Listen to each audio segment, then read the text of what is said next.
আমার বাচ্চাটা সবসময় থাকে, যার কাছে আমার বাচ্চাটা সবসময় থাকে। আমি একটা অভিযোগ জানিয়েছিলাম 5 তারিখ। কথা বলতেছ কেন? আমি একটা অভিযোগ জানিয়েছিলাম 5 তারিখে। কি হয়েছে? আস্তে আস্তে আসেন না, কথা বলেন। আস্তে আমার বাচ্চাটাকে আমার কাছ থেকে নিয়ে গেল কারণ সম্পর্ক। কি হয়েছে? আস্তে আস্তে আসেন না, কথা বলেন।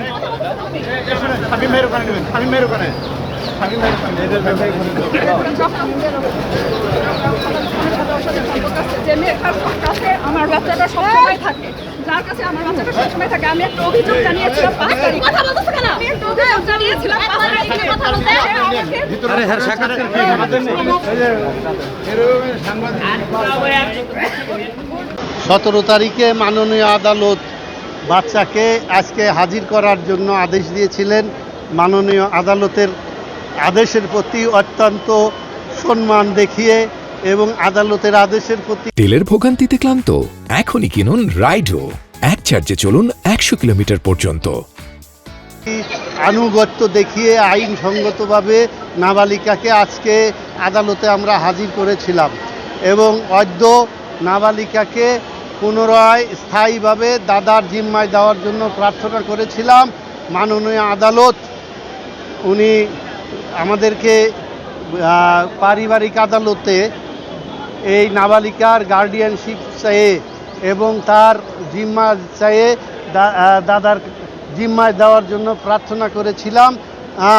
মাননীয় আদালত তার আদেশে উল্লেখ করেছেন যে এইটা সম্পূর্ণ পার্মানেন্টভাবে বা স্থায়ীভাবে দেওয়ার এখতিয়ার পারিবারিক আদালতের। তবে এই নাবালিকার কল্যাণ এবং ওয়েলফেয়ার এবং তার নিরাপত্তা সব কিছু ভেবে এই মামলার সার্কামস্টান্স ভেবে আমরা ওই পারিবারিক মামলা নিষ্পত্তি না হওয়া পর্যন্ত এই নাবালিকার জিম্মা দাদার উপর অর্পণ করলাম।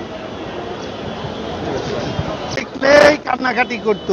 মাননীয় আদালত আজকে দাদির কোলে নাবালিকাকে অবজার্ভ করেছে, দেখে যে নাবালিকা খুব কমফর্টেবল ফিল করছে, যে কারণে মাননীয় আদালত পারিবারিক মামলা নিষ্পত্তি না হওয়া পর্যন্ত দাদার জিম্মায় প্রদান করেছে। কোর্টের সন্তুষ্টের আগে বলি, মাননীয় আদালত অত্যন্ত বিচক্ষণ। মা বাবার কাছে নাবালিকা শিশু সন্তান সবচেয়ে নিরাপদের জায়গাই হচ্ছে বাবা মার কোল বা বাবা মা।